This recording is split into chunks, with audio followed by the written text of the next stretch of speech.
রহিম আসসালামু আলাইকুম। আমি একটা কড়াইয়ে পানি দিছি, পানিটা আস্তে আস্তে বলকাইতেছে। এর ভিতরে আমি দেবো ডিম। তো এই ডিমটা আমি এর ভিতরে দিয়ে বয়েল করব, তারপরে সবজি দিয়ে রান্না করব।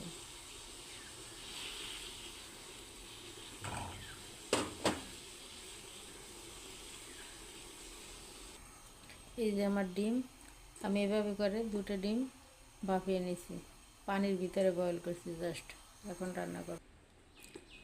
এই যে আমার করা শেষ হলো, দুটো ডিম বয়েল। এখন আমি রান্না করব সবজি দিয়ে। আমার তেল গরম হয়ে গেছে, লবণ দিয়ে দিচ্ছি। এখন পেঁয়াজ আর তেজপাতা দিয়ে দিলাম, এটাকে ভালোভাবে একটু ভেজে নেব। পেঁয়াজ আমার ভাজা শেষ। এখন দেবো আমি আদা রসুন বাটা, আর দেবো কাঁচামরিচ আর পেঁয়াজ বাটা। আর এখানে দেবো মরিচের গুঁড়া, হলুদের গুঁড়া, দইনা একসঙ্গে গুঁড়া করা, আর জিরা।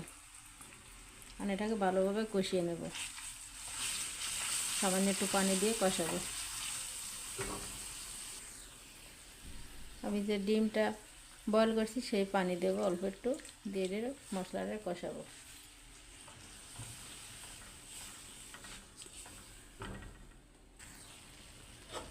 মশলা আমার কষানো শেষ। এখন আমি কেটে ধুয়ে রাখা সবজি দেবো, টমেটো, লাল মূলো, কিছু আলু। এখন এটা দিয়ে ভালোভাবে কষিয়ে নেব। সবজি আমার কষানো হয়ে গেছে, তেল বেরোছে। সবজি দেবো, আর লাগবে না কষানো। এখন আমি দেবো ঝোল পরিমাণ মতো।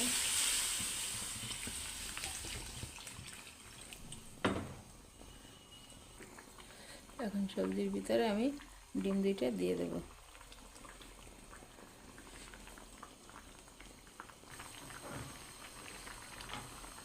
দেবো কয়েকটা কাঁচামরিচ, আর দেবো ধনিয়া পাতা। এখন দেবো ধনিয়া পাতা কুচি।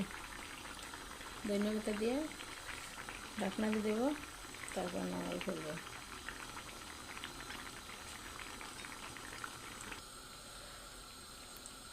অবশেষে আমার সবজি রান্না শেষ হলো। আমার রান্নার ভিডিওগুলো যদি ভালো লাগে